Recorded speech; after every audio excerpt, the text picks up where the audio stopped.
sometimes you actually need to have a stop on your cabinet scraper to do a nice clean job on, like, say, some molding. Molding around the laminate countertop. Because if you run this over some of that laminate, you're going to be kicking yourself. It'll cost you a lot of money and a lot of headache and heartache. So, in our project that we were working on, I had to come up with a stop for that very reason. And what I came up with was this nut. It's a nut that has a groove in it. It's quite a simple solution. A nut with a groove that I cut with a hacksaw, and it has a set screw. Initially I started out with a bolt, but you can see that that solution is bulky and clunky.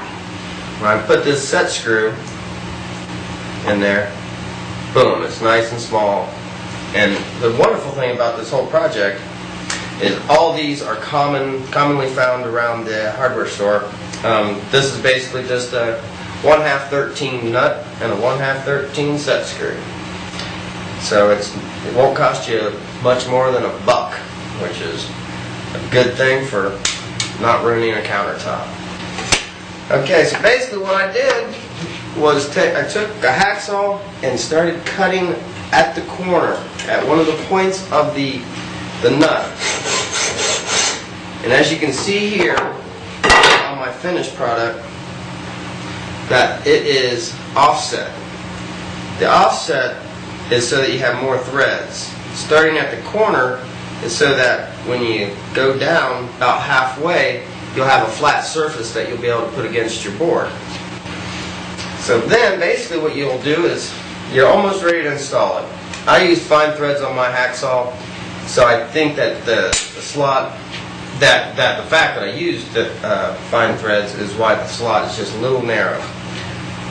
So what I had to do is I had to go in with some sandpaper. Actually I took the strip sander and just kind of widened it out because I didn't want to ruin the burr that I put on my cabinet scraper.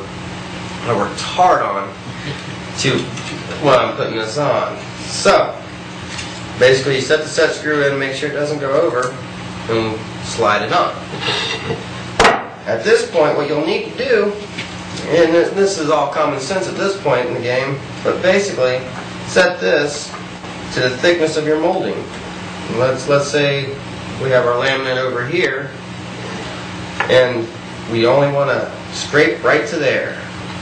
You'll finger tighten it to make it snug. Then you'll really want to hold tight and just snug it up.